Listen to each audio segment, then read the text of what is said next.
come up here, not just Toastmasters guests, and come and deliver impromptu speeches. It's very fascinating, taking into consideration that a Toastmaster, just 2 weeks ago, who is used to playing table topics, had a real life situation where she was to play a table topics situation. She was the guest in a wedding, and the person who baked the cake, as is the custom, she will tell us about the cake. But the baker came, baked the cake, and left. And somebody needed to talk about the cake. So like the bride or the mother of the couple just called her, please, can you say something about the cake? Nobody knew she was a Toastmaster. She came and she wowed the audience with a beautiful speech. And when she went back to her seat, the woman told her, did you rehearse for the speech? She said no. And the man was so excited and gave her $500. Wow. In this Tinubu economy, you know how much that is. So that was a practical example of what she had learned in Toastmasters being practicalized in real life. So that's what we do in the table topics segment. You just come and speak impromptu on any topic. There are no right or wrong answers. And the last but not the least segment is called the evaluation segment. One thing that makes us outstanding speakers in Toastmasters is that we evaluate everything from the speech to the Toastmaster of the day who comes up to the timer to everybody. We have the core belief that when you're evaluated, you become better, because what is not evaluated or what is not examined cannot be improved upon. But today's meeting is a very special meeting. It's spectacular. It's different from the regular Toastmasters meeting. Today's meeting is one where we're going to be having seasoned Toastmasters and seasoned business professionals who will be coming up here to educate us on landing your dream job. What makes it spectacular is the fact that this is not the first time it's holding. It was done so well that members of the club requested that a part 2 be done. But before I go forward to still talk more about this, before we go into the heart of the program, standing here as the Toastmaster of the day, I won't be doing the work alone. Toastmasters will work as a team. I'll be calling the role player who will be introducing his team or her team and to tell us what they have to do. This role player is called the General Evaluator. Toastmasters and guests, with a resounding applause, let's make welcome the General Evaluator, Toastmaster Mojid Kusimu.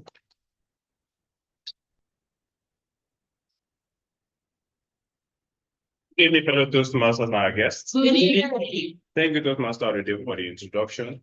As I said, my name is Mojid Kusimu, and I was serving today as your General Evaluator. But before I proceed, I will introduce the co-evaluations for the section. So for today, because it's a special meeting, we'll be only having just one out of the tag team as the regular meeting, and that will be the timer. So in person of Toastmaster Ibiso Nwachukwu.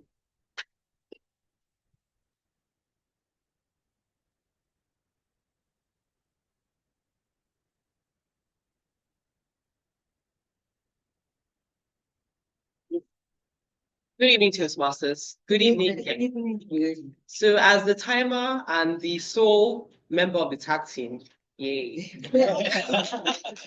I'm going to be measuring time. And they say time is the most valuable thing you have in this world. It's one commodity that we all share, regardless of socioeconomic status, tribe, race. Time is unique to all. So it's extremely important that we are able to track our time. So I would be tracking the time for the various segments. So that is for the panel session, as well as the exchange of gifts that will take place. So for the panel session, it's going to be 20 minutes would be the red card, 25 minutes the yellow card, and then 30 will be the red, yellow will be 25, and then 20 the green. So I didn't bring my cue cards. Thank you very much.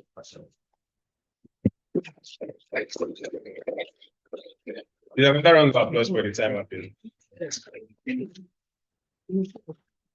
So they say feedback is the boot of champion. So as the general evaluator, I'll be observing the activities of the meeting and provide constructive feedback as well as room for improvement throughout the meeting. So do enjoy the rest of yourself at the meeting and have a great time. Toastmaster, please. Thank you very much, our general evaluator.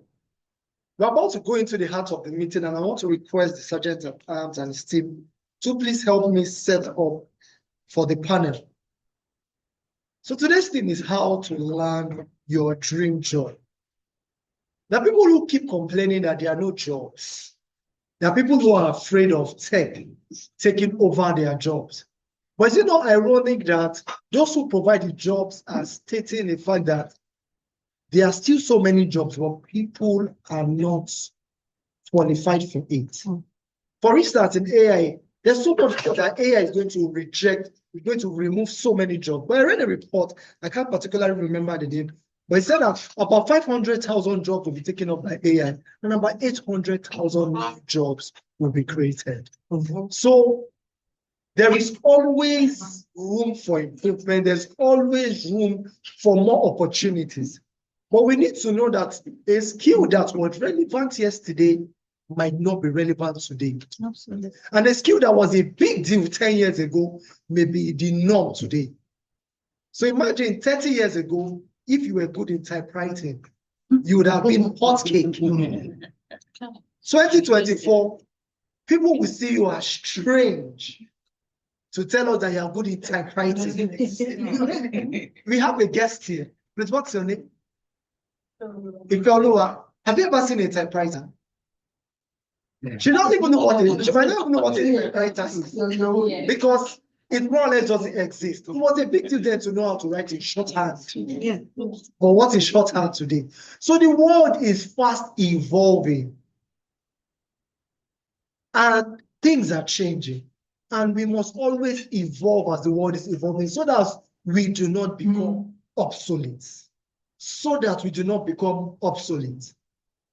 I heard the story also. Now, when the digital camera was invented, artists that sit and draw people, they protested because that was sending them out of jobs. How many of us remember when BlackBerry was in vogue? Yeah. You seemed like to be non-existent if you didn't have a BBP. How many of us knew when Nokia was still there? Yeah. And I heard the story that when Nokia was closing down, the CEO maybe was in tears and he said, "We did nothing wrong." But he actually did something wrong by not moving with the times.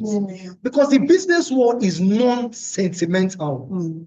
If I can get something for 5 naira, you're selling it 20 naira, I will leave you sell it 20 naira. I also heard of a business recently that lost 99% of its value. Because what was the business model? It used to help people do their assignments. ChatGPT came and killed the business. That is what happens when you do not grow with the times. But in Toastmasters, we are not just passionate about you growing in your public speaking skills. We're also passionate about you succeeding in your professional life, in your business life. That's why we've put together this panel session.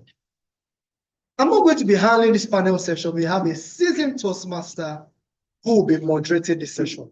But before I go to introduce, I want to encourage us. Please, let's get our pens, let's note the nuggets that are passed across that will make us to be better employees and also better employers. Better employers also. Because if you're employed for non-existent roles again, you are at a danger as an employer. So it's not just for employees, for employers too. The person who will be moderating this session is a seasoned Toastmaster. She's a qualified accountant tax professional with certification from the Institute of Chartered Accountants of Nigeria, ICANN, and the Chartered Institute of Taxation of Nigeria, CIT. She has over 13 years experience in taxation, audit, accounting, and financial management and reporting. She's also a serial entrepreneur and a skilled moderator with experience in facilitating engaging discussions. She has served as the secretary and the PE of Unity Toastmasters Club Abuja and is currently the president of the club. She's a goal-oriented individual and a strong advocate for self-awareness. Her hobbies include gaming, self-reflection, and creative design. With a resounding applause, Toastmasters and guests, let's make welcome Toastmaster Akubo Prince.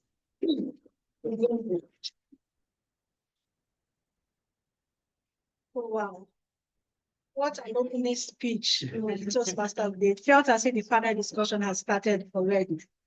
And following up with your story, just reminded me of when Netflix wanted to sell to Blockbuster. So I think it's $50,000 or so, and they were rejected. And years after, years down the line, Netflix was worth over $1 billion. So it shows that you need to be always in vogue. You need to always be up with the trends. So without further ado, this evening, I would like to welcome us all to the second episode of Landing Your Dream Job. Our seasoned panelists will be coming and will be returning to have a scintillating discussion, and they'll be bringing with them a wealth of experience. Please let's make welcome to the Lectern Toastmaster Bola Yusuf.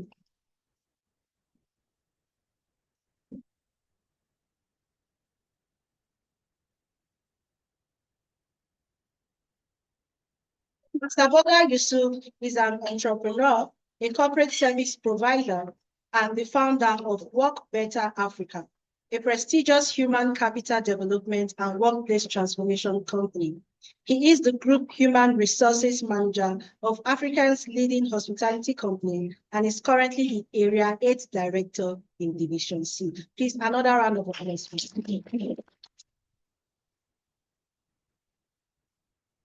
Our next panelist this evening is a certified project management professional and an accredited management consultant and trainer. She is the CEO of A+ Trainers Limited and a charter member of Unity Toastmasters Club, where she served as the first female president.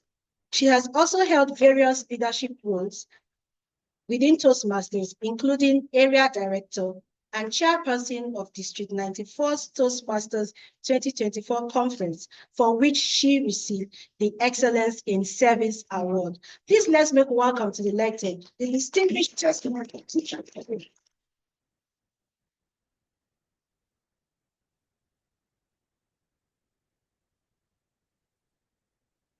Our third panelist for today is an executive member of the Chartered Institute of Personnel Management of Nigeria. She is a marketing, public relations, and human resource expert with 20 years experience spanning across the public and private sectors. She is a past president of Unity Toastmasters Club and currently works as an assistant director with a federal government agency. Please let's welcome Toastmaster Joy Iheanacho.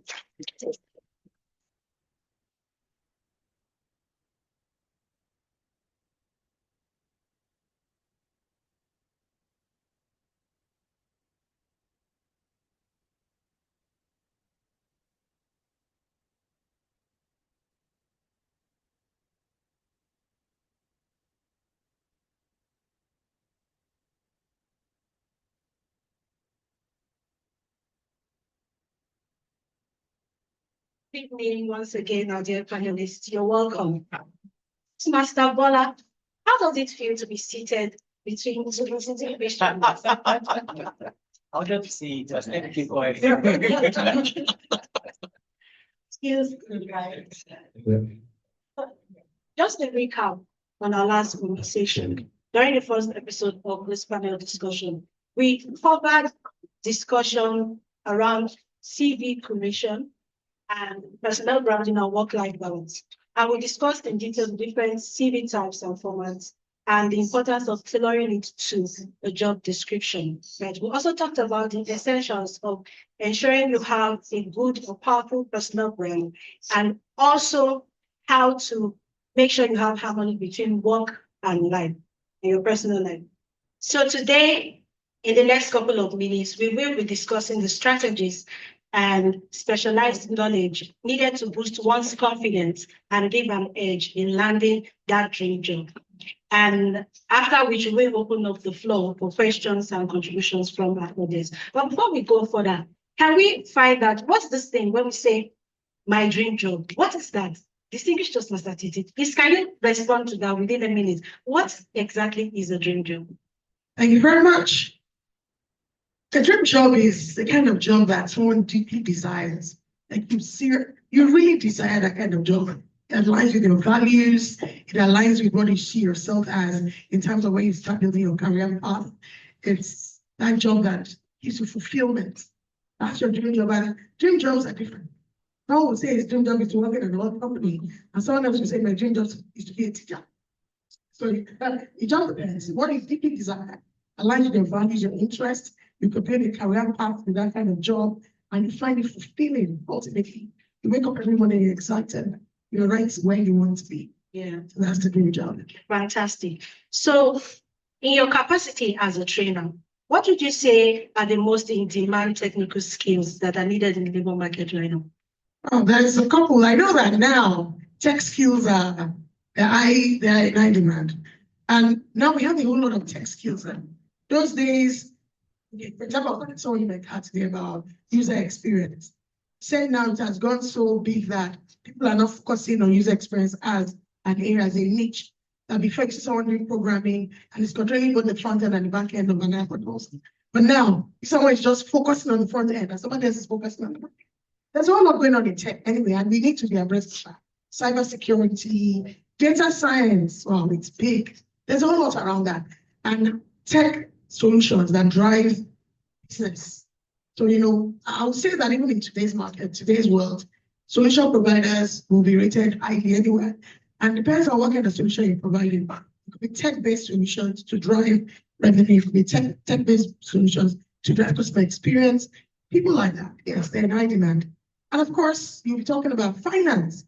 Yes, finance is in high demand. Accountants, everybody wants to balance their books, so they're looking for someone to work for them. And how creative can you also be with finance? It's very important. Financial experts, they're in high demand. Writers are in high demand. Even public speakers are in high demand. Those that can be the front end of organizations. These days where there's outsourcing is very popular. Nobody wants to have so much staff in the organization and pay because that's overhead cost. Want to control those bits. PR. Can you do our PR and make us look good before our customers? These are jobs in high demand, really.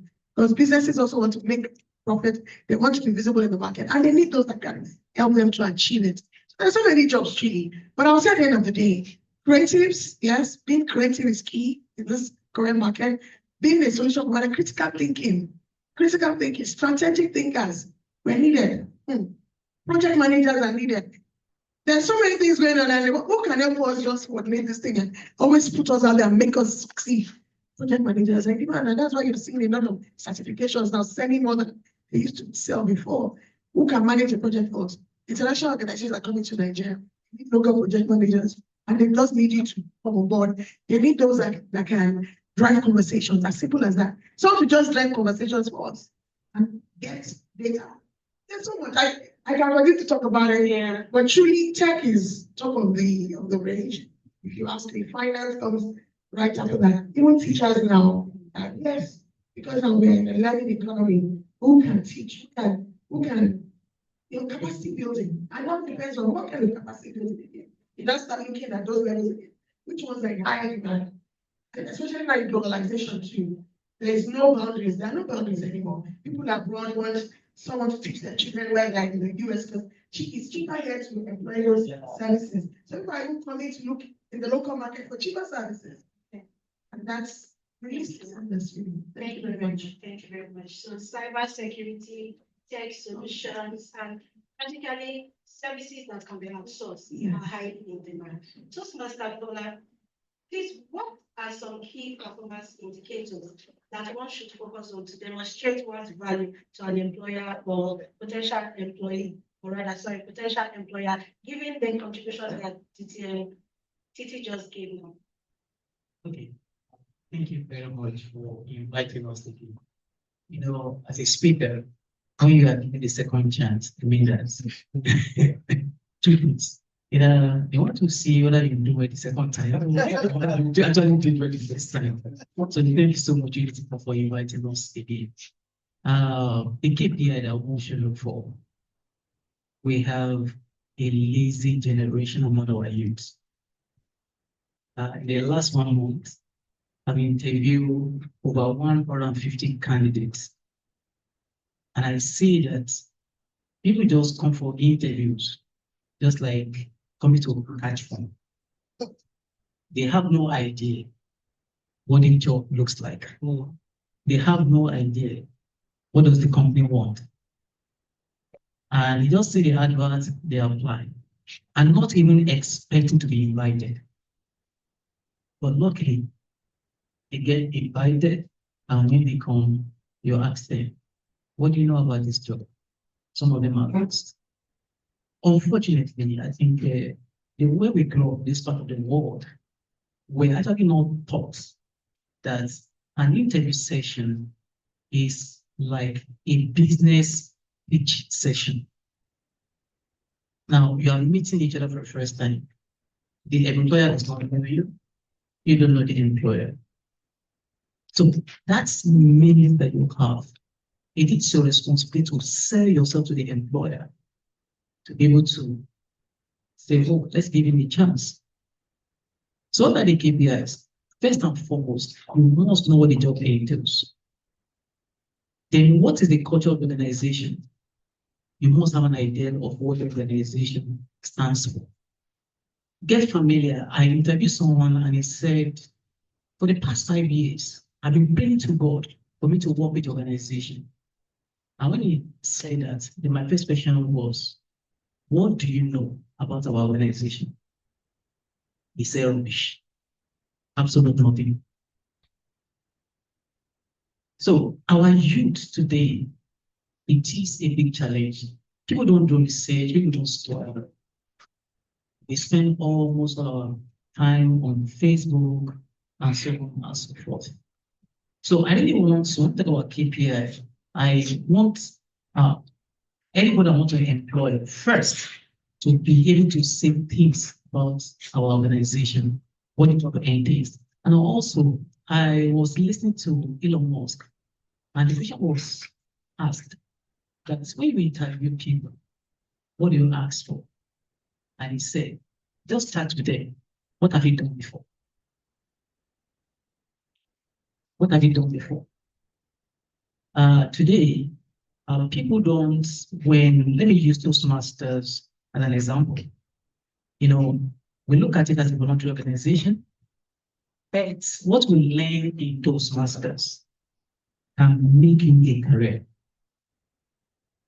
Now, when you are doing a project in Toastmaster or any other place, how you execute that project can help you to get a job. What Elon Musk is talking about simply says, what have you done before? If you tell me what you have done before, I will have an idea if you can do what I want to employ you for. There's when people are given project to execute, they don't give 100% attention. In the learning process, in the process of executing, they don't really pay attention to every point, every joint, what they need to learn from one phase to another phase, they don't pay attention. So that is very important. I want to look for experience. I want to look for the knowledge, that's a product knowledge of the organization. Thank you. Okay, thank you. Just a follow-up question, because you mentioned people don't really know what they do. But let's talk about those who actually know what they do, but then they have a problem selling it to that employer. Can you just give a tip in a sentence or two how they can go about it? I believe that's why we're in Toastmasters. We could learn that in Toastmasters. Can you just add a little bit? Okay, let me give you two examples. In the interview process, we'll have what we call STAR system. STAR system is simply situation, task, action, and result. STAR system. So I will say that in a sentence, I have a candidate A. The role is customer service. Can you tell me about the role of customer service? And as a customer service officer, I'll make sure that I welcome my guests very well. I will smile to them when they come, whatever the problem is, I'll make sure I resolve it for them, and so on and so forth. That's one way of saying it. The candidate B will say, in 2021, when I was working with ABC organization, what the problem with this customer with one of our customers. He started shouting because he was disappointed about our services. That is the situation. Then the T is that what is the task? It is my job as a customer service officer to ensure that every client that has problem with our service, I do this. So at that particular point, what is the action? What do you do? I did this, I did that. And what was the results? At the end of the day, the client was so excited and happy. And even went to the Google to book us a Google review 5-star. And it was saying that our company is the best in the world. So if you were the employer, between candidates A and B, who will you employ? You would definitely go for B. So there are techniques to passing interviews. Techniques to passing interviews. Let's talk about that. We'll get back to that question. Let's dive a little into the industry trends. And now I'd like the next question here to Toastmaster Joy. How can we stay ahead of the curve in terms of industry developments and breakthroughs? Good evening, Toastmasters and guests. I want to say a big thank you to Unity Toastmasters for giving me the second opportunity to be part of this panel session. So staying ahead of trend as regards your plan to upskill. So now there are lots one need to look at. For me, first of all, is for you to take initiative. And how do you take initiative? Get skills. Now, I could be employed as an accountant. I shouldn't just sit down and say, my work here is to enter ledgers, what came in and what had been expended. I should have a bit of that problem-solving skill, communication skill. Now, when I talk about problem-solving skill, now we have like system where recently in my office, an auditor is the head of audit is due for retirement. So now he's supposed to apply for his pre-retirement leave, compulsory 3 months pre-retirement leave. Now he has been in the government sector for like 35 years. And he doesn't even know how to go about it. I know the sad parts, be the same person that looks at file of every retirement request that we from HR sends to them in audits. So now, sometimes we are working, we are just narrowed, like we are one-sided. We don't want to take initiative.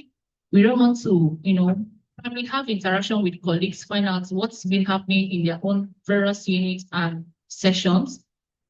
Now, when we say have that problem-solving skill, it's possible that there is a high need for somebody to do something in HR, and the person is not on ground, and you're an accountant, and you're empty, let's say you're in a private company, and then walks up to you to say,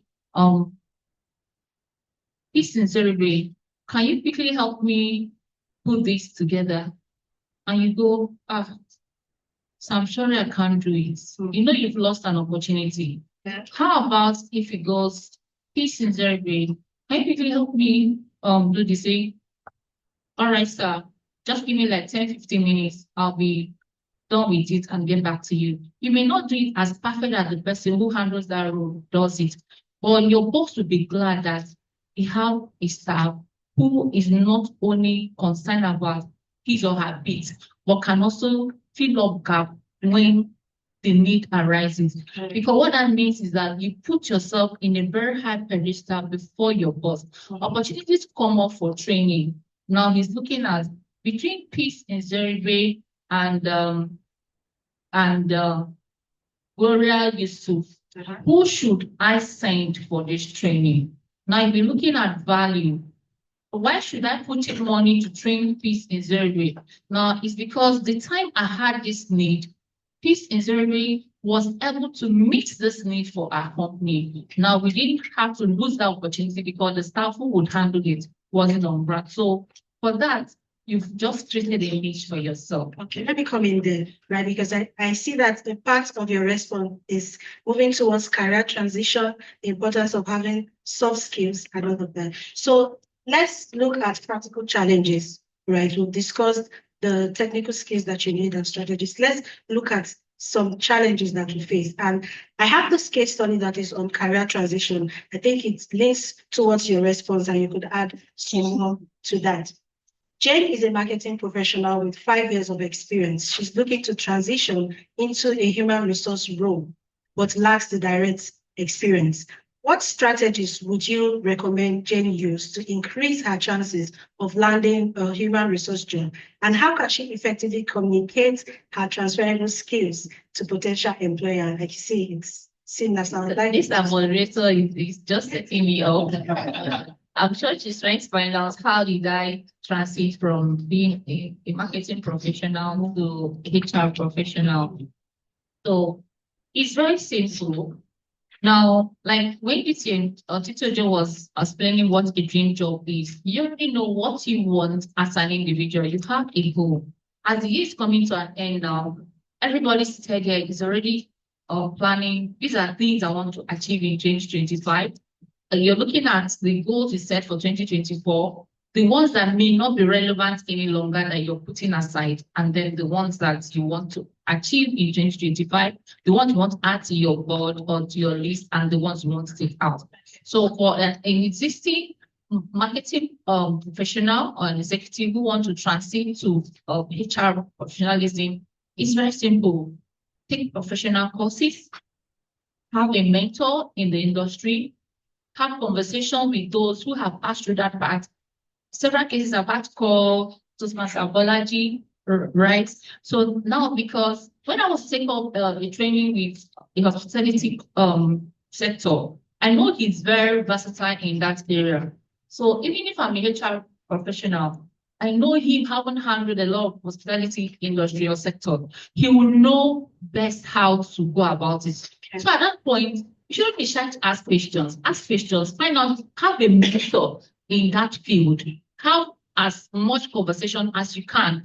You know, even in Toastmaster, Toastmaster, please, I may have taken longer time than necessary. Even in Toastmaster, you find out that those of us who came in, identified a mentor, stayed with our mentor, it was easy for us to grow. It was easy for us to know how to upskill from one level to another. It was easy for us to take up various leadership role because we had somebody who had passed through that route and is telling us this is how best to go about it. So get a mentor in that field. Thank you. Thank you very much. Back to you, Toastmaster Bola. So still on the challenges facing applicants or those looking to transition in their career, there's the issue of negotiating salary. And I would like us to touch a little on that. And please give your response within 3 minutes. Let's look at this case study. Sophia is a software engineer. She has just received a job offer from her dream company. However, the salary is lower than what she expected. So what strategies would you recommend Sophia use to negotiate a higher salary? And how can she effectively communicate that without sounding too proud or pompous or losing the job? Okay, thank you. It's a dream job. My definition of dream job is this: a job that aligns with my calling, that gives me fulfillment and satisfaction.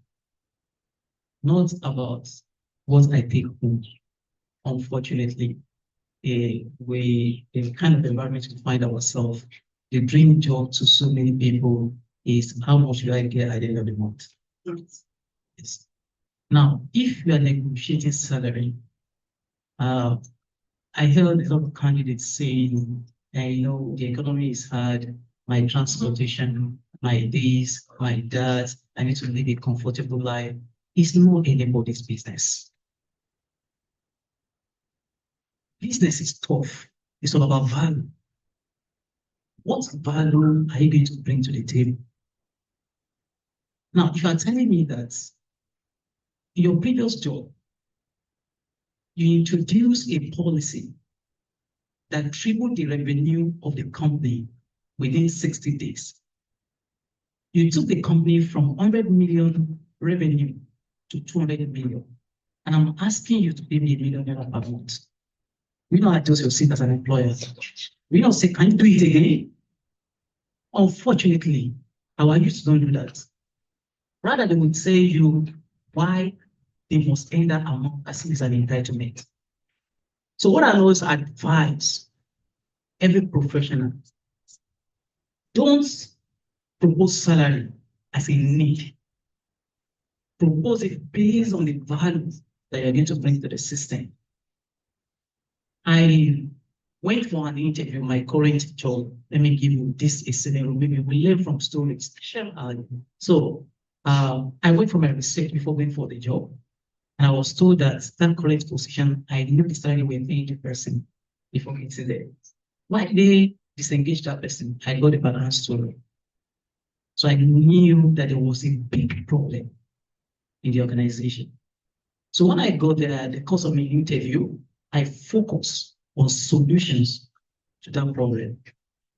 So when they get to the point of how much do we pay you, I tripled the salary of the person that was there.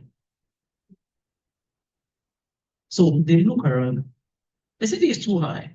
Will you come down? I said, no, I will not. That's how much that I want.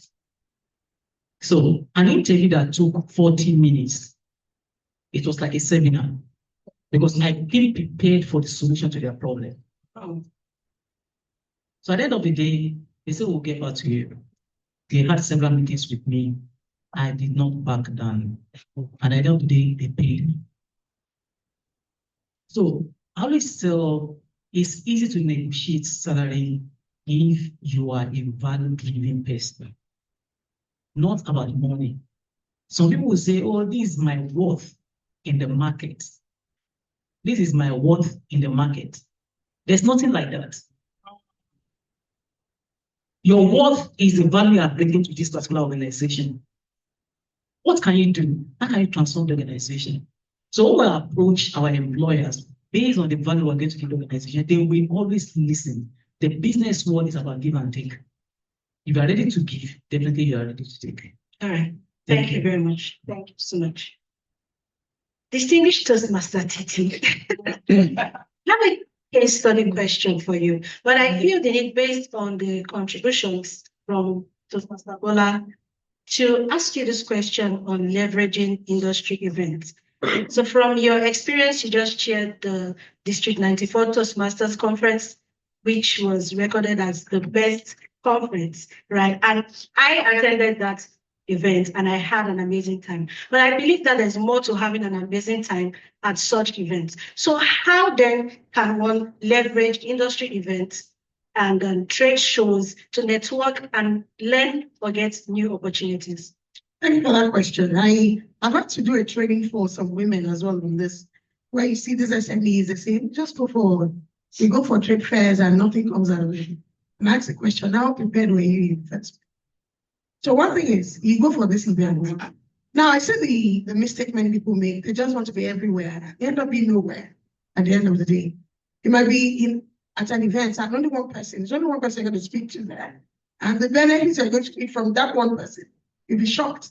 All your life of roaming around, you have not been able to do it. So what do you think when you're leaving? So you ask yourself, it's like a plan. It's like a plan. What do I want to achieve today? First, what's this event about? Who are the people coming? So if it's an industry, let's say you're in the oil and gas, and it's an oil and gas event, and that's your dream job anyway. And perhaps that's what you studied at school, you're still looking for jobs, and you know that all the big companies will be there. So first of all, you understand what the event is about, right? And then you know who and who is coming.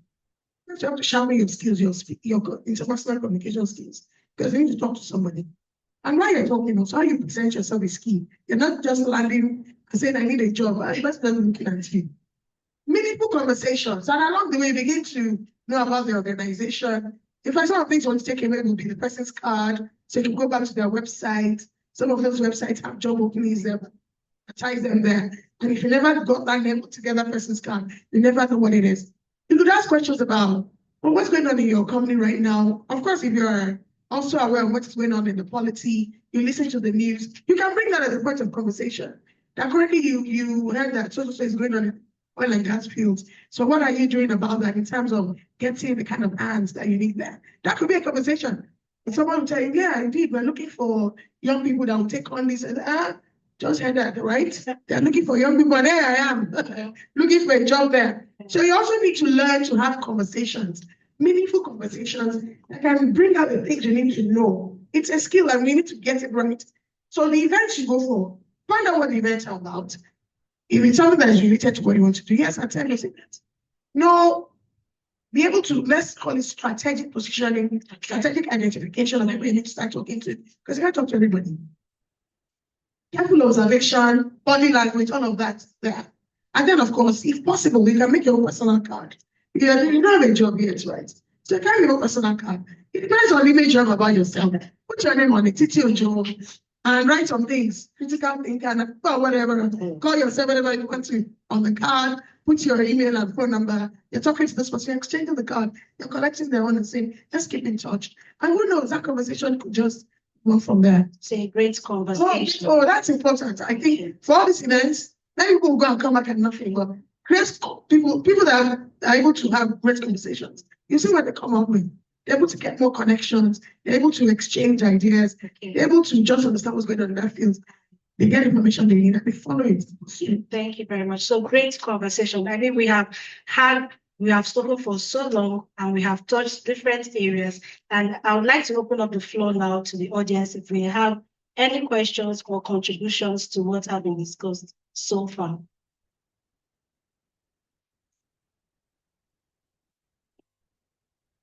Anyone online? Okay, please, can we hand her the mic? Please, I would like for you to state your name and your attending status if you're a Toastmaster or a guest, and to keep your question precise and concise. Thank you. Good evening, Toastmasters. Good evening, guests.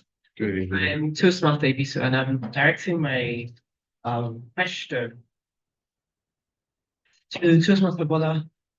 Yes, so my question is, we understand in an ideal environment, an ideal work situation, there's a tacit understanding between the employer and the employee. There's the unspoken roles.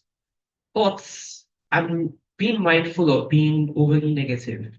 You do have situations, I mean, they say it's the Nigerian factor, quote and unquote, where you have the situation of perhaps an employer trying to exploit employees, or employees also trying to exploit the situation where you don't take work seriously. So now there is a minimum standard, I mean, based on labor laws, 18,000 naira, 30, it varies now, 70, I don't know, but yes. So the real and absolute value anyway. But if somebody is giving you perhaps just within that range, realistically, you're going to feed, transport yourself and all that. There are times where employers, take up that form of horns and a wild tail and a pitchfork because they're exploiting the situation. You have so many unemployed people and you're desperate for a job. So how do you now balance that? So yes, there should be grit, there should be perseverance, there should be diligence, but there is a minimum because there's a base pay that's required for you to put in your best and to be motivated. And when an employer is not ready to meet you halfway, how do you balance that with being the gritful person that you need to be? Thank you. Okay, thank you for that question. I want to say two things. Number one, the concept of there's no job is actually not true. Yeah. There is a question I've been trying to think of for like 4 months now. I'm not seeing suitable candidates. Wow. Yes, I've done several interviews. So that is number one. And the thing is that they are not employable candidates. They don't have the skills. They don't have the personality. Somebody don't have the character. Yes, and when I mean character, I look at your CV and I see that in 1 year you work in 6 places. That's an issue of character. So we have candidates like that you can't just bring them into your system because of the culture of the organization. Then the second aspect about employer exploiting the employee.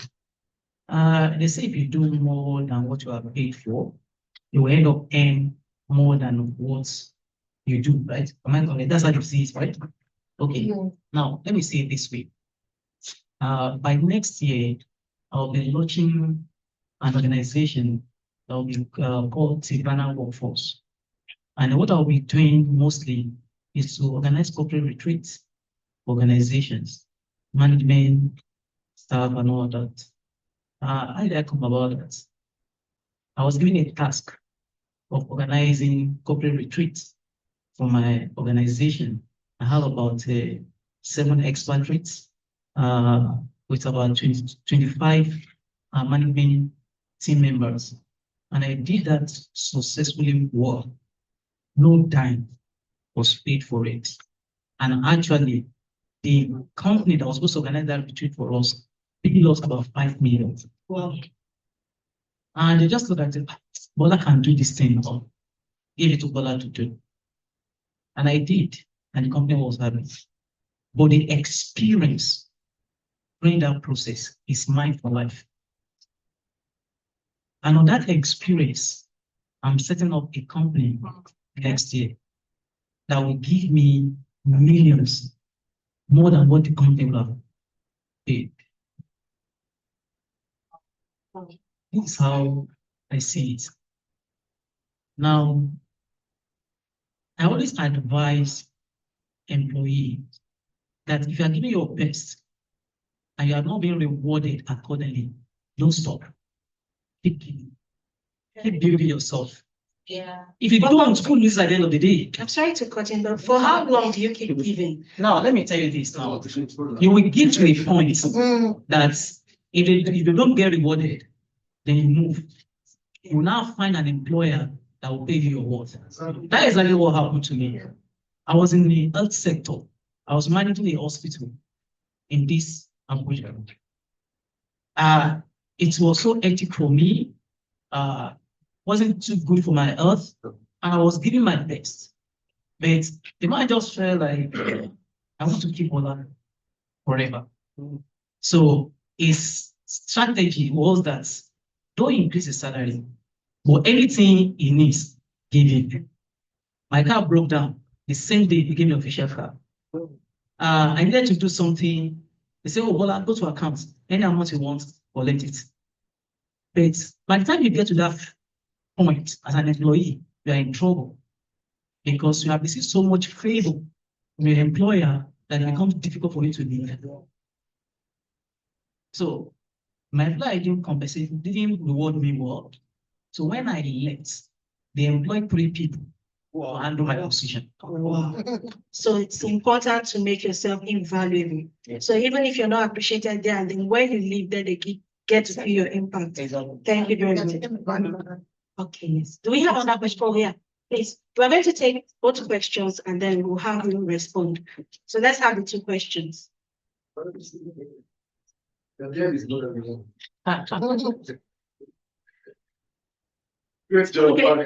So I need it, please, just a minute. Let's try to fix up the mic.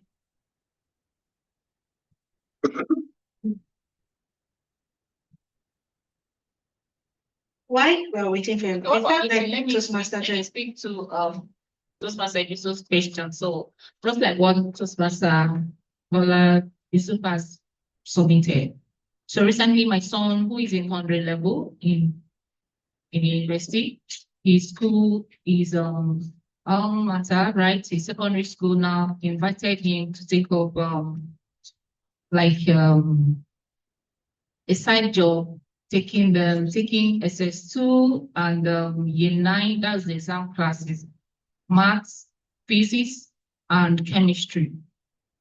So now, because of that, we had to get a driver because I can't be doing shortly my office, taking him.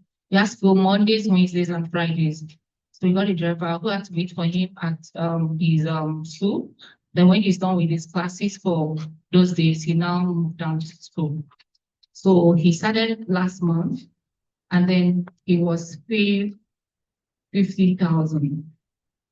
So now My husband was like, this 50,000 naira, is it for the fuel consumption or for the time and everything? But the young man wasn't seeing it from that perspective. He now went to the director, that's the director of the school, being his former principal. He went and said, thank you so much, ma'am. I've received my pay. And she went, how much were you paid? And he told her 50,000. He shouted. It's like, who would the accountant pay you that? Does this even cover your lunch, your commitment and everything? So now what I'm saying in essence is my son could have gotten angry and not just snap at me and not bother to go back. Okay. But he was very grateful. For him, it's an experience, right? He went back to say, thank you, I've been paid. And the lady said, they should not pay him anything less than 150,000 naira. So now this is a student who is not 150,000. Imagine that as at the day he got that salary, the following day he refused to show up. Now they even engage him for these holiday classes to set questions and stuff. So, Thank you very much. Thank you. Let's have the second question. Okay, thank you very much, amiable panelists. Then I know from our discussion how to land their dream job. And we have to employ them. Isn't there accountant? Is anybody looking for a job? I thought I was going to see some persons who are looking for a job who are here. Any accountant amongst us here? Today you get a job. That's okay. Now, my concern most times when we come now, when we're talking about how to land dream jobs, and the teacher has explained various dream jobs and how to bring about it varies too. I want to be a senator and I'm here. Will it be enough to take Ola's instructions? And obviously go for a politician who will teach me how to bring about it. But I'm expecting and I'm believing that we'll upscale this discussion to solution providers indeed. And look at the percentage. Do we have more persons looking for jobs, be working as employees, or people who can create jobs and create employment? And that's some years ago, I only worked for a year. I've been working on my own, and God has been so nice to me to start with. I appreciate entry points most times, but indeed, some entry point can be window. But if your human capital is good enough to say you're adding value, it can become a door. No employer will see a good staff and gets in him. It doesn't work that way. But most times, our generation, how much are you paying? Someone's going for interview before you can say, how much are they paying the person? I don't know your value. I should not have paying you because you have a certificate. I need certificate, not certificate. Thank you very much. We have any other question? Good evening, everyone. Good evening, regard panelists. My name is Mohammed. My question is to Madam Ehinacho. My question is, at what point is most appropriate for you to transition to another, from one career to the other? Is it after you have retirement or while you are still serving where you currently what you are doing, then you move on? So I want to know the appropriate time. Yes, exactly. Thank you very much. Okay, thanks so much, Ms. Brian, for that question. So now, when you listen to my other co-panelists speak, you would have heard them keep saying, this dream job, this satisfaction thing is personal. So now, just find out, Balaisu just narrated a scenario to us in the place where he was working before. Now, they didn't increase his salary, right? But they were giving him other incentives, which wasn't what he was anticipating. Now, as an individual, you get to a point, you reach your equilibrium, like, I've gotten it up here. So at that point, you start making moves towards your transition program. You don't have to wait until, when you got into that point, your productivity level will even drop because you're not putting in your best. That's very certain. You're not putting in your best. So whatever you're doing, you're just passing time. So why do you have to stay until your productivity level drops and management no longer see value in your results or your productions or whatever you have to give out there. So at that point, when you started feeling that dissatisfaction, I think it's time for you to start checking to what now can I do from here?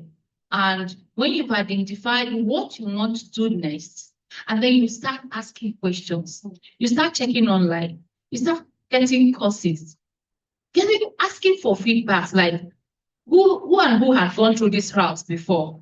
And when you went through that route, how were you able to stabilize? Do you understand? So it differs. It depends on how tired are you at what you're doing presently, and then what are you looking at as your next roadmap. And then you start like getting towards it. Let me cite an example. Like when my husband relocated from Lagos to Abuja, so he was working with one computer company as a branch accountant. So then he started targeting to move into the US vision. So what he said to himself first of is move out from the staff quarter. So now, you can't be in their staff quarter and then you're getting another job. So he said to himself, the first thing first is I need to get a house. I need to stop using anything official that will tie me to this company. So that's the first move first. So you can't hold your property and then you're still going all over the place trying to get. So as soon as he was able to settle an accommodation issue, at that point he was ready to move. All right. Thank you very much. Do we have another question? Okay, Toastmaster. So I just wanted to add to the career thing, because there's something about pivot, okay? And it might not totally move from where you are, it might just expand. So for example, I studied electrical engineering. I didn't even just participate because I never looked at it. Maybe now if I went back to school, I never enjoyed it, so it wasn't interesting. But from university, I loved IT. So even from my career level, all my industrial attachments, I did IT, and I practiced IT like 7 years in my career. Along the way, I got into enterprise development, and I loved it too. So I started looking at the tech initiatives of business, so I could use that somehow. So I fully pivoted into enterprise development. But today, I can still do tech. Even people want to say, "You're so tech savvy." I'm like, yeah, I built 7 years of my career in tech, so I still know a couple of things. And then from there, enterprise development, even when I was in tech, I was doing trainings because I loved to teach. It was just something I discovered. And while working at AEA then, they even needed trainers. And anytime they said it, I said I would do it. They said, so we're like, this woman trains so well. They always got all sorts of commendation letters. And I told them, well, that's something I love doing. If you don't commend me, I want to train you. Just give me the work. And somehow, even that training is one of the big things I'm doing now. Okay. But while in AEA, I was training. And I was the head of tech, of IT. And then I moved to enterprise development.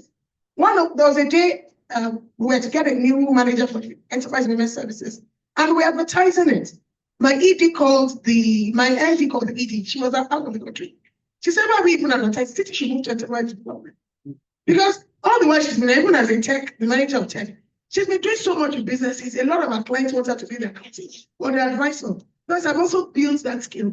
And while I was in AEA, after the master's program, my husband, when he was just searching, he said, "Teacher, someone calls you University of Wales, advanced IT and business management combined." I signed up, I did my master's. I have a master's in advanced IT and business management, which was a combination. And the two parts of the combination was database management and something. Now, see how you can continue to just expand. And from enterprise development, I now went fully to the training department. And in 1 year, I transformed the whole place. And now I'm out of the place. I was working in project management. And I'm using all those skills all the same. Because even now, what I'm doing consulting with British Standard Institution, all their trainings they do, I coordinate everything. I'm bringing my project management skill to bear. I'm bringing my coordination skills to bear. I'm bringing my training and program development. Everything now comes into your thing. And now looks like, wow, this woman is so good at what she's doing. But then it's been years, I've been building it. And that's the good thing. Allow yourself, just feel free to express your gifts and talents. Express them. Thank you for that. For sake of time, we can only take one question. So this will be our last question, please, and then we'll wrap up the session.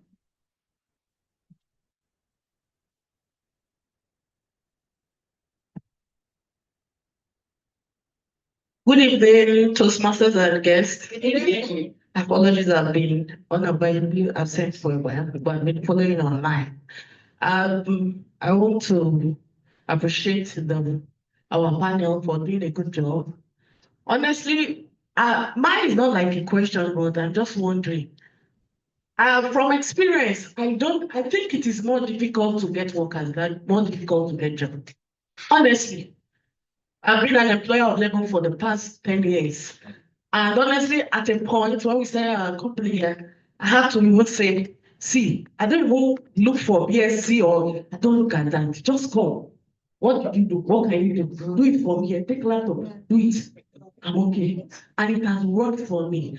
What I just want to add, which is very important, is that these times we are, one very important skill everyone who is trying to look for is a dream job is to get the sales and marketing skills.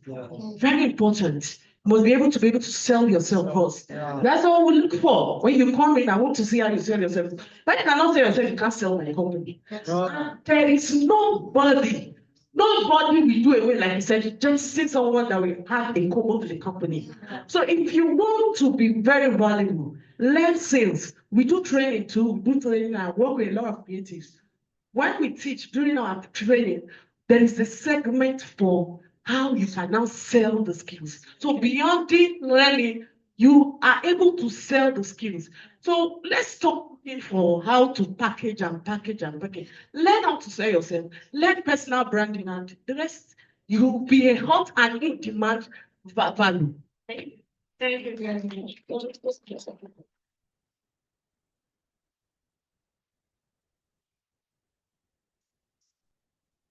An amazing discussion, I must say, and truly we can't even exhaust these issues in one sitting. So to wrap up our conversation as we now bring this discussion to an end, please can we have your final thoughts, or let's summarize all that has been said in a sentence or two, please.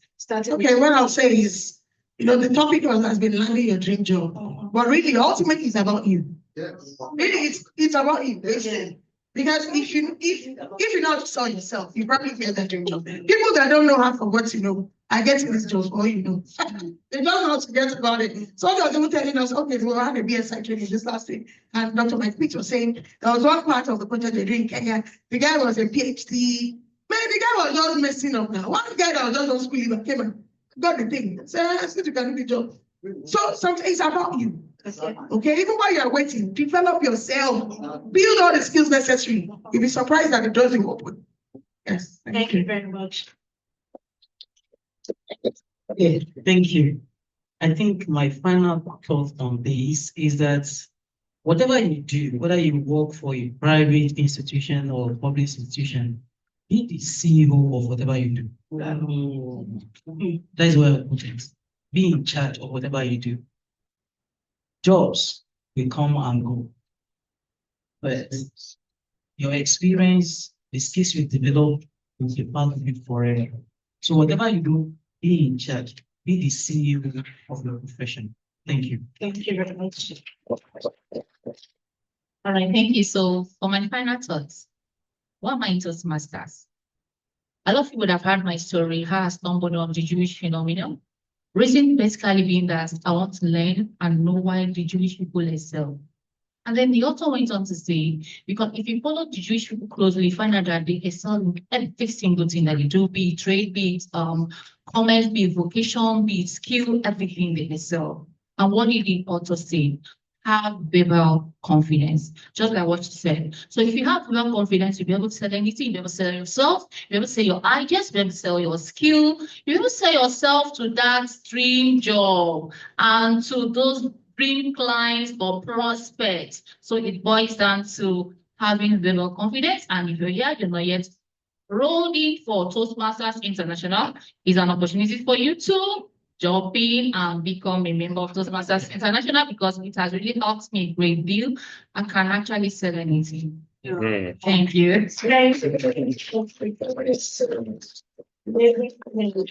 in conclusion, verbal confidence, act as a CEO, and it's all about you. You agree with me that knowledge is power, and in life to succeed, you can't afford to show up empty. So it's important that you have value and you're able to to give that value. Thank you so much, our panelists. It's been an interesting discussion. Thank you for our audience. Thank you for your time. And I know that you have added value to yourself this evening. At this junction, I would like to hand over to the Toastmaster. Thank you. Thank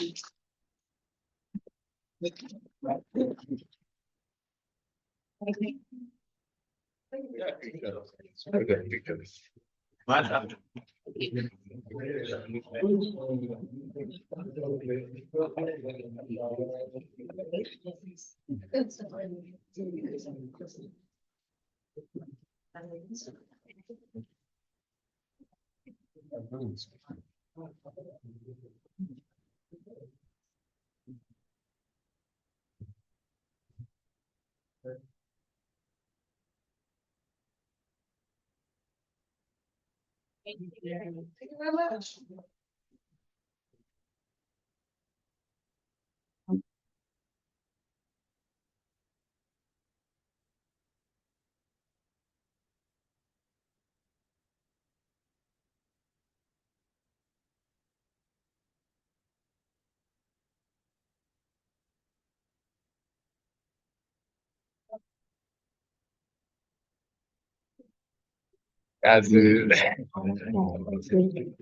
Please, let's give our panelists a wonderful applause again. Wow, thank you so very much to our panelists and for the session. So much value delivered within an hour. Before we proceed to the next segment, we want to do the presentation of certificates to our panelists. And I'll be welcoming back to the lectures, the president of the club. Please let's make welcome once again, Toastmaster, please in the room.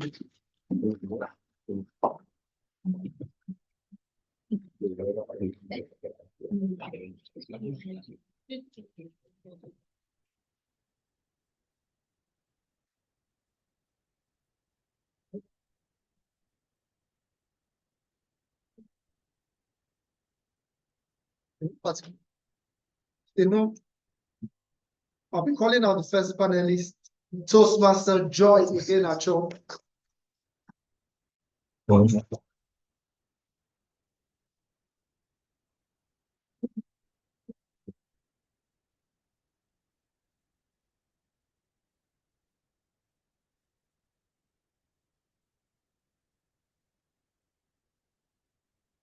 Panelist Toastmaster Bola Yusuf.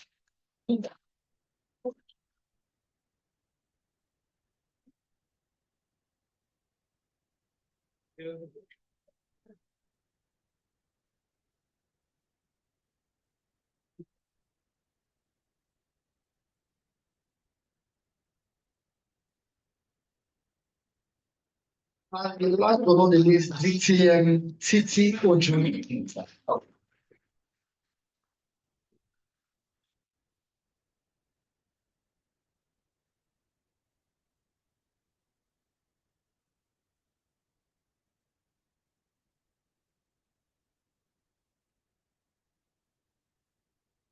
Thank you. And one more certificate to our president. Yes, I'll be calling on DTM Mary Henry Bonica.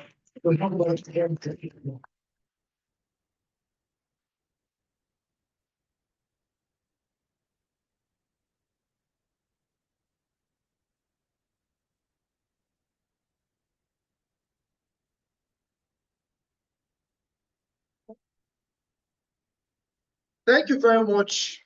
Once again, what a phenomenal session.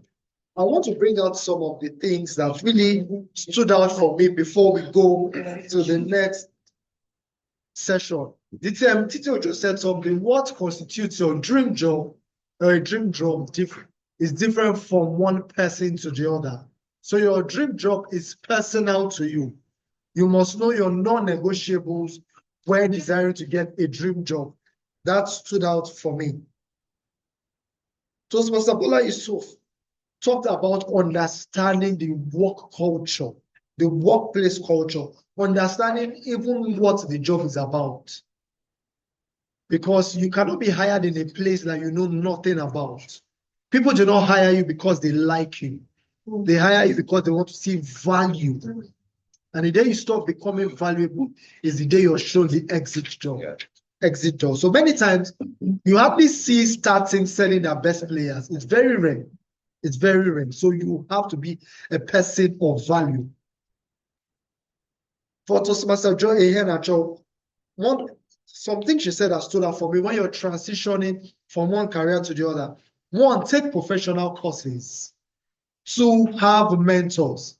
As they say that mentors will deliver you from torment. The mentor shortens the journey.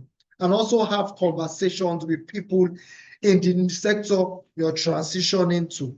And one thing that stood out for me from one of the contributions of the members of the audience was the importance of having sales and marketing skills.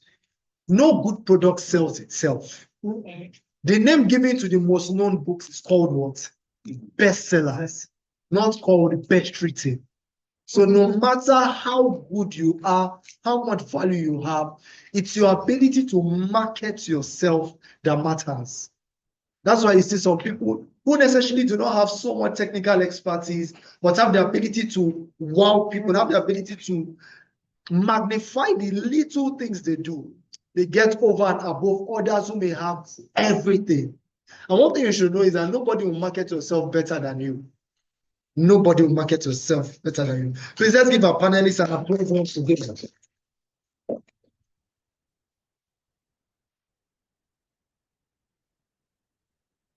Thank you very much. We're going to another segment. It's more of a fun segment now. We've done the serious part of the meeting, and it's more of the gift and games. I'm not going to be handling this segment. Another seasoned Toastmaster will be coordinating the segment. With a resounding applause, Toastmasters and guests, let's make welcome to the elected Toastmaster Mercy Akada.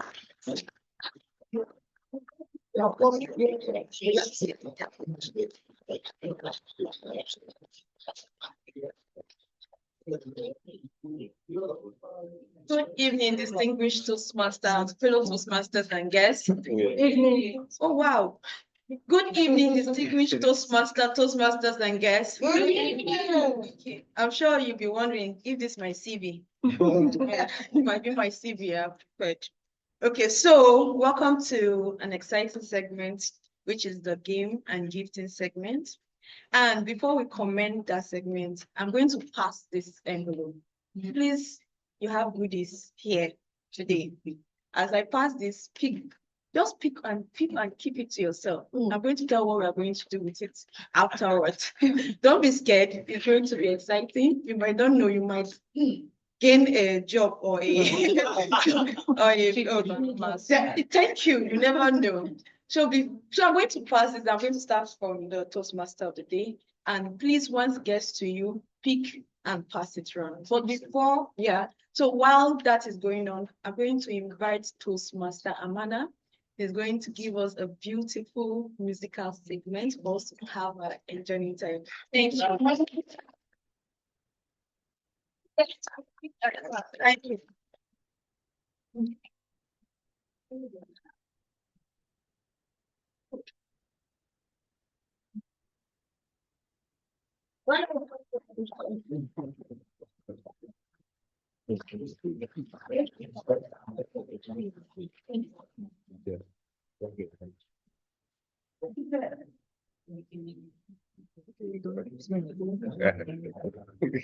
Good evening, Toastmasters and guests. Okay. I am Toastmaster Amana, and we're going to do something fun today. At least would shake body small and take ourselves back to the old times. So in gatherings like this, we would usually do a song that people are a bit acquainted with. So who knows Asha? Yeah. So Asha is one of the reasons why I loved music in the first place. Because the kind of songs she sings are songs that impact on society and also give a solution to whatever program that is.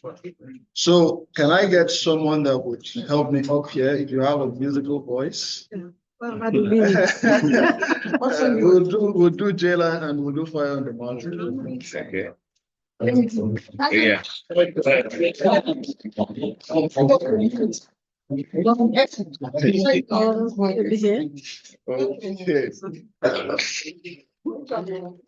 Jayla.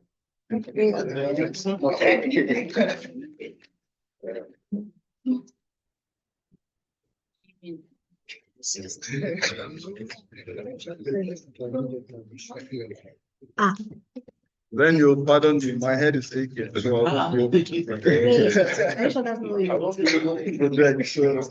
but with our able GTM, yeah, I'm sure we'll. Okay, I'll get the January, so I'll try to.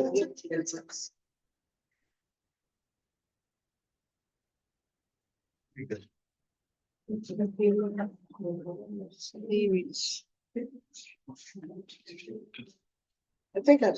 Yeah. Okay. We're singing. So we're singing on key C. Okay, that's right. All right. You would want to align your voice with it. So. No. Okay, so. I'm in chains. I'll let you. Okay. I'm ready to start, right?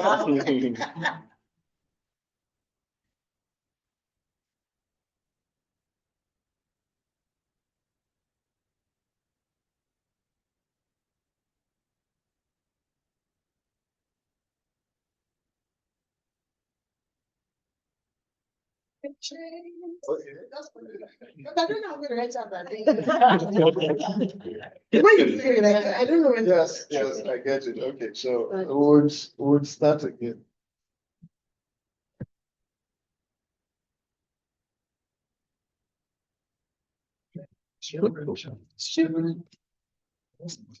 I'm in chains. You're in chains too. I wear uniforms and you wear uniforms too. I'm a prisoner. You're a prisoner too. Mr. Trailer. I am fierce. You are fierce too. I will die. You shall go die too. Life is beautiful. Don't you think so too? Mr. Trailer. I'm talking to you, Trailer. Stop going. Stop. My voice is not loud. Mr. Trailer. You suppress all my strategies. You are pressed. All everybody me. What you don't show. You're a victim to Mr. Trailer. You don't care about my point of view. If I die, another one for you. So you treat me like a modern slave, Mr. Trailer. Why I'm talking to you, Trailer? How do we praise God?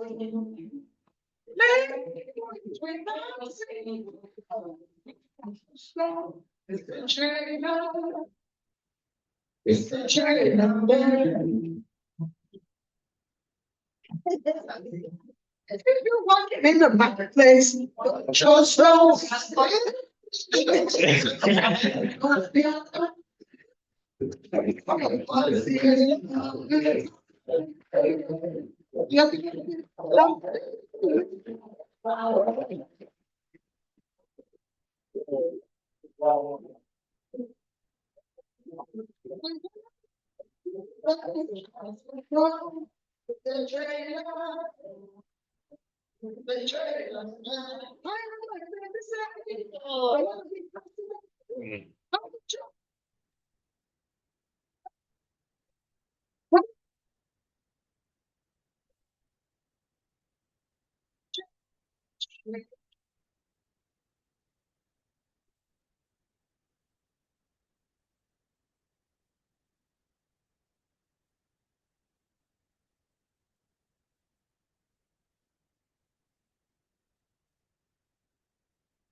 Okay, thank you so much, Titi. Next time, I'm sure we'll go to a studio.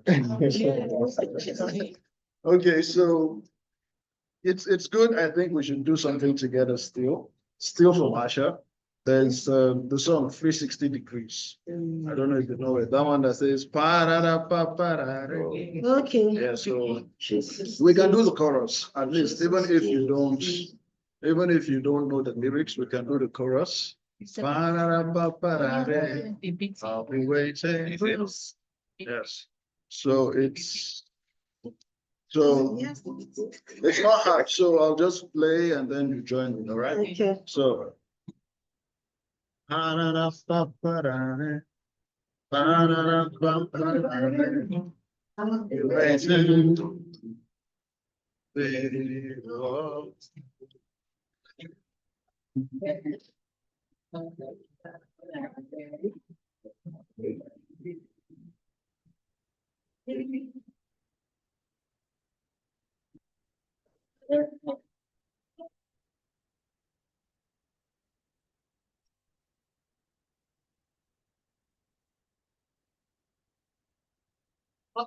in the life. Oh, it's not okay. So do we do fire on the mountain? Okay, I'll go with fire on the mountain.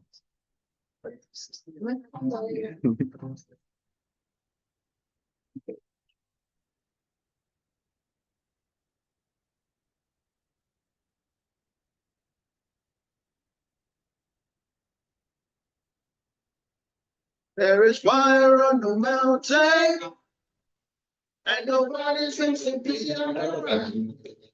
Oh, there is fire on the mountain top, nobody's around. I wake up in the morning, tell you what I see on my TV screen. I see the blood of an innocent child, and everybody's watching. Now I'm looking out my window. And what do I see? I see an army of soldier men march across the street. Hey, hey, Mr. Soldier Man. Tomorrow is the day you go to war.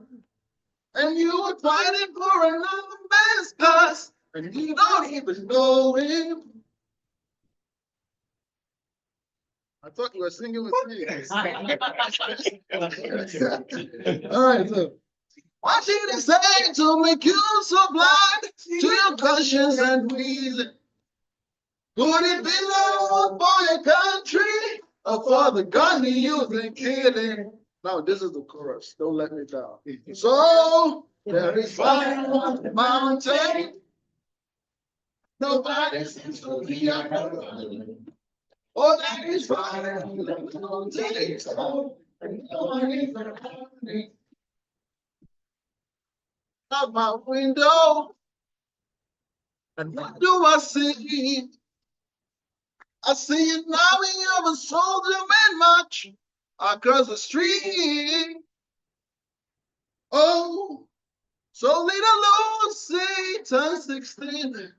And like the movies she's been seeing, she has a lover in her daddy. She can tell nobody till she makes the evening news. So there is. And nobody's to be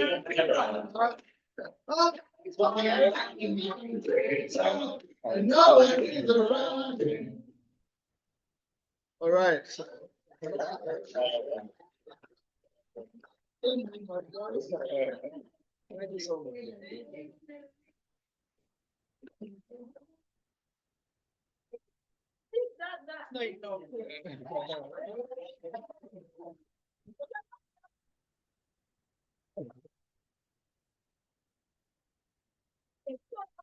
My envelope again, and this time there's a special gift in it. So I expect 6 people. If your if your tag was less dance, please come up. I'm expecting 6 dancers.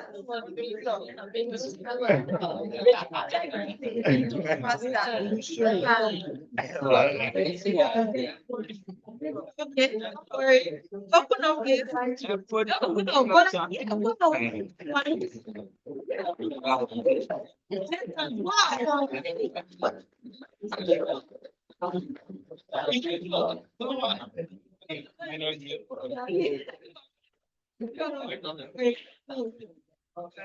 Okay.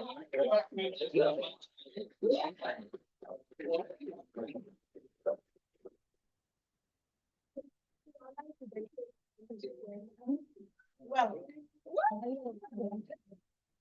okay. Okay. So a lot of goodies. So now we're going to have a dancing competition. Yeah. Please, the winner takes home. But we're going to have the easy dancing competition. You know, I'm sure you all know that. So please, can you help me? We need 5 chairs, please. Oh, yeah.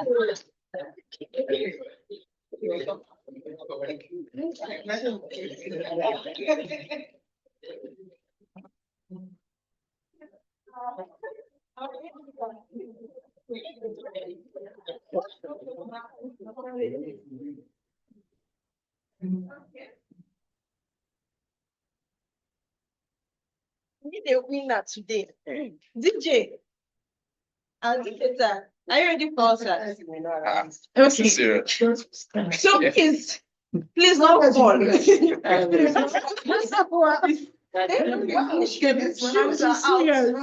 Shoes are out. Serious matter. For the mysterious gifts, you know, very special. So please. Okay, let's go. Yeah.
One more time. Okay.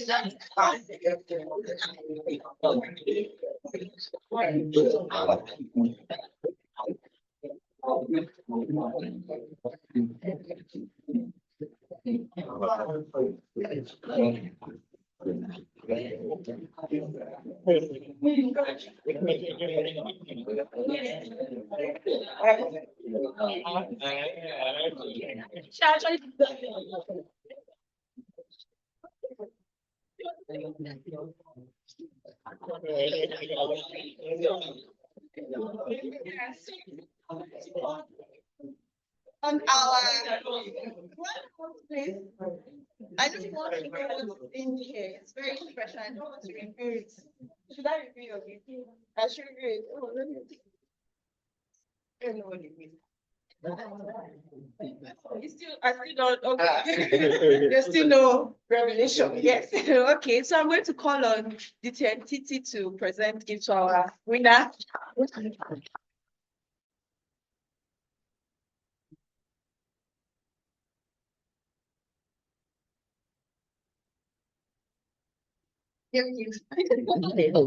Congratulations. Hope you love it. All right.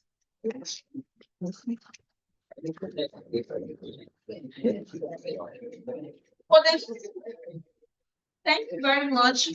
For the final segment of this is the gifting segment. One house. Okay, so it's now the gifting segment. And please remember, I don't know. We are all aware we are supposed to come in with gifts, right? Are we all aware? Oh, wow. We'll be announcing. Maybe there'll be, yes.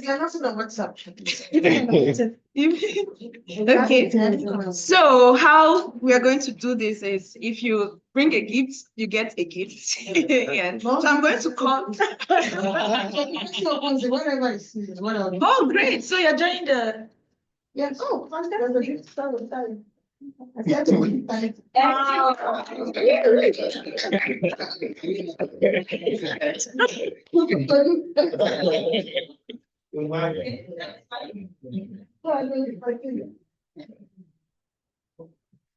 We still have a chance if you want to join. You never know. Oh, sorry, you don't have any on that? No, yeah, you have no. Yes, so please, if you hear your name, you can come for Toastmaster Rafa 2, Toastmaster Mercy, Toastmaster Peace, Toastmaster Martha, Toastmaster Ravio, Toastmaster Chinonso, Toastmaster Great, and TMTT. Please come forward, please. A round of applause. Be done it, please. They're going to pick one at random, and whatever gift you pick, we're going to give you them. So please, you know your number. You pick your numbers. Turn it. Please, your number 8. Okay. So can I start with you? Pick at random. Yes. Let's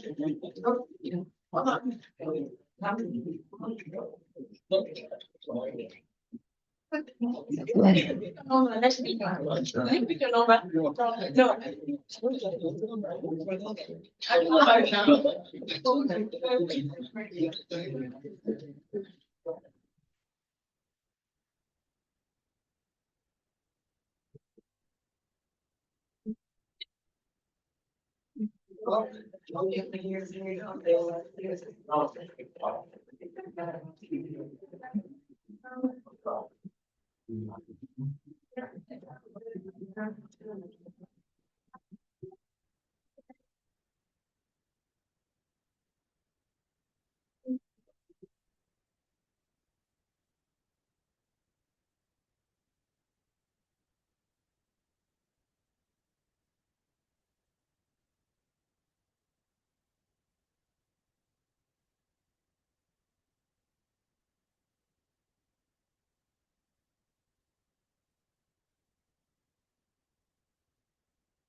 Of the day. Let's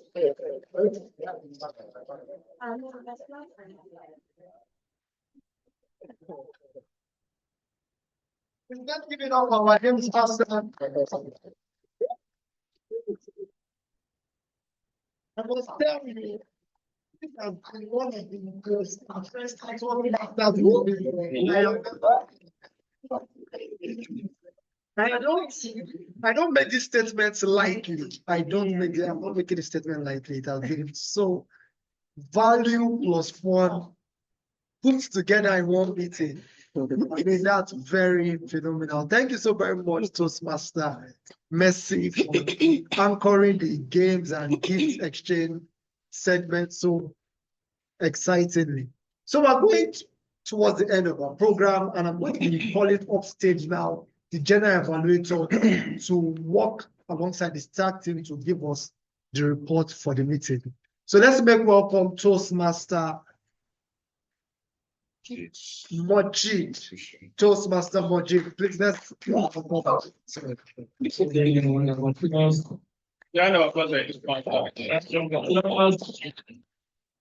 Wow. Good evening once again, Toastmasters, distinguished Toastmasters and guests. Good evening. Okay, so before I go ahead with my own reports, I'll call on my colleague to present her. So should I round of applause for the timer?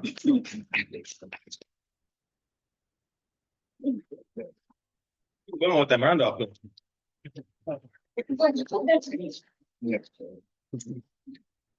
Good evening, I'm back again. Yes. So I said I was going to keep record of the times that was spent, and truthfully, we kept the time. We started 4:02, and the panel session started about 4:22, and then it's finished 5:16. So it was well within the mark.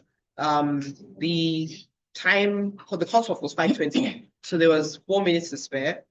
The games and then the interlude, everything finished 5:50, and then I'm being called upon. So thank you to everyone for keeping the time. Over to you, Levi Pamiso.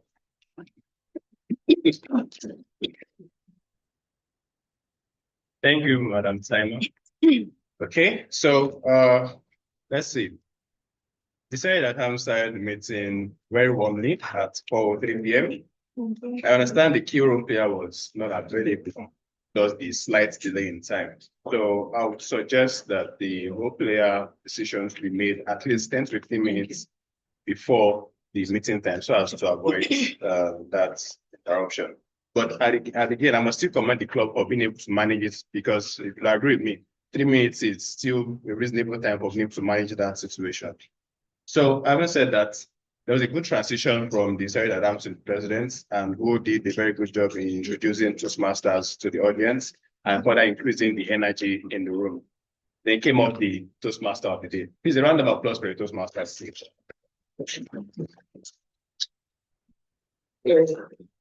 One thing I really appreciate is apart from managing the running of the meeting, he was able to share insight and stories between each segment. So even when there was nothing running, you were still able to learn from that experience. And that was really commendable. I must really appreciate that. And of course, the panel, the main cocoa of the day, as you say. And please round of applause for the panelists, especially. You know, not many of us were in the first round, but this is the second round, and I'm trying difficult to say, okay, which one was better, because really, they really came with their hammers ready for the action. And I must commend the moderator for managing the time perfectly, because as against the previous one, there was this that time management that exceeded the limit, but this time around it was very concise, and each speaker was able to manage his own space within his own limit, and that was really commendable. It's well done. Round of applause for that. Then the last segment, the gifting and the games. Wow. I'm not sure. That's probably the first time we're having the games in Unity Toastmasters Club, and that was really perfect one, and that was good one. Please, round of applause for the club. So the interlude first, one thing for try to get everybody to be energized, and that was really commendable. Thank you for that, Mr. Alkali. And of course, the coordinator for managing our time perfectly well and making me also part of the game, even though I didn't collect anything. So this is all good, it's all good. Okay, so back to the roundup for the day. Just one message. I know a lot has been said throughout the panel and everything, but one takeaway is, for me, at the end of the day, it's not just about the job, really. It is you that matters, because nobody will live your life for you. So you are in the best position to make decisions yourself that will be in your own interest. So make that effort, spend some time, and apply as much as you can, because really a lot was said today. But just take, even if just a few, because a lot of us, we keep attending different sessions, keep taking notes, but just sleep. But just make it, but even just one item that you implement, please make sure you do. Thank you once again for having me. Over to you, this matter.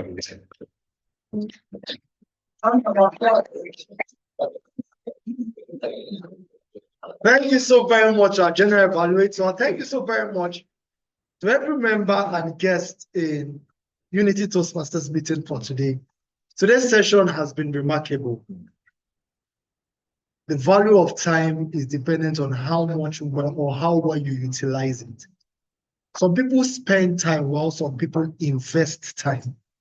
The 2 hours we spent today, or the 2 hours we've had today in Toastmasters, Unity Toastmasters Club, has been an investment of time. Landing your dream job, not everybody here will be seeking for a job, but you know somebody who might be, or he might even be an employer who wants to hire people. The difference between successful people and unsuccessful people is that successful people do know and do what unsuccessful people do not know and do, or what unsuccessful people either know but refuse to do. So much knowledge has been brought forth.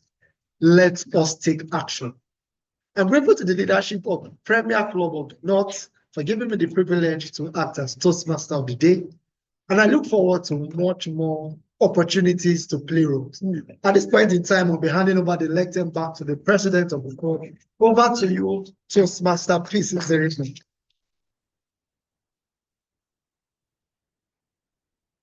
Yes, and I must say that we look forward to having you play the role again at our club. It's been an interesting evening, isn't it? Yes. Yes, yes. an invaluable one at that. I just want to correct something that the general evaluator said. This is actually the third time we're having the games segment in the games section, Unity Toastmasters Club. However, this is the first time we're having the gifting day. So this is the maiden edition. And I think it was successful, right? So now it has become a culture. So please prepare for next year. I know it's a long stretch, but you'll be amazed how time flies. Okay. Thank you all very much. Our guests, do we have anyone online? Okay. Thank you so much for taking out your time to meet with us today. And like I said at the beginning of this meeting, that you would come to see the different dynamics to being a Toastmaster. And I do hope that you have picked up on that. Can one guest just share something that they have learned or something they're taking home with them? Ajama.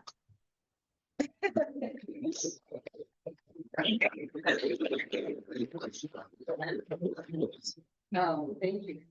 Good evening. Good evening. So my takeaway today from the is around transitioning. Personally, I found it interesting because I've been planning to transition. So the most valuable thing I've learned today is learning how to sell myself. And on to network and connect with people. Oh, wonderful, wonderful. You are at the right place. You're welcome. Just join us as soon as possible. If you start selling yourself, you'll be able to sell anything. Thank you so much for meeting with us today. For our guests, please, for sake of time, just after our meeting, please spare a few minutes to have a meeting with our VP and our Vice President membership. Okay. So this is our last meeting for the year. We're wrapping up with a bang. Lots of achievements, lots of awards, but let's not dwell too much on our achievements for this year. Let's start to prepare ahead and plan for 2025. The earlier, the better. With that, we've come to the end of today's meeting. It's been a fantastic event. I want to be the first, but please, can I invite our experts to the lectern, please? Just for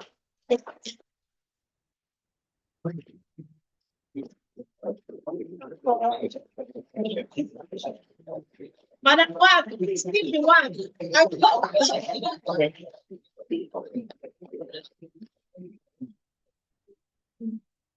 Please, I want you all to appreciate this members here. Their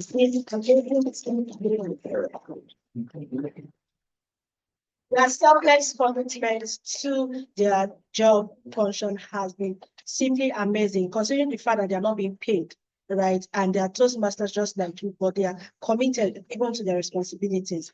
And I sincerely want to appreciate all of you all. And I want us together to be the first to wish our members a happy new year. So happy new year!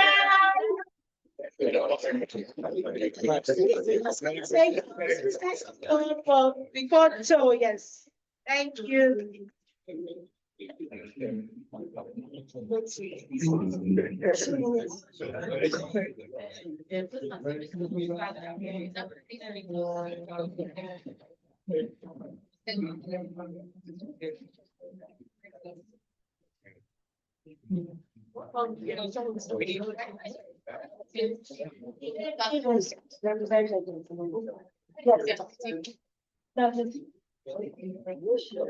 Are some people sitting? Yes, can we have some seats? Oh, you have some seats here. Okay.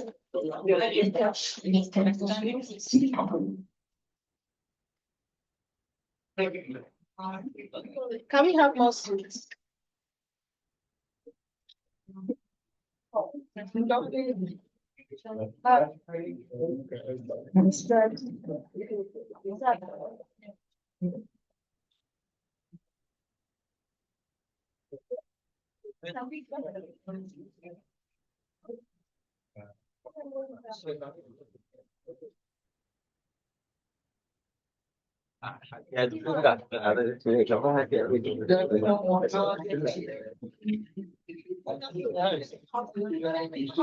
Set. Not fake picture.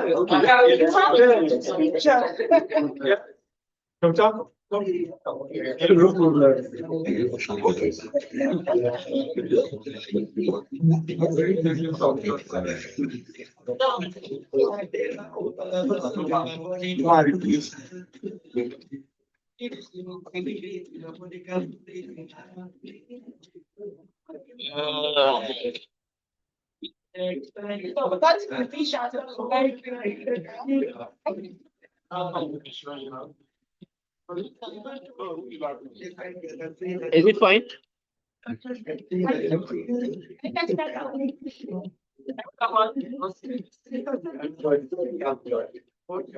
I said, one, two, check.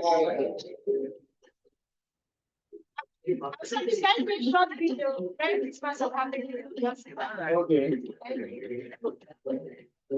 Let's go on to.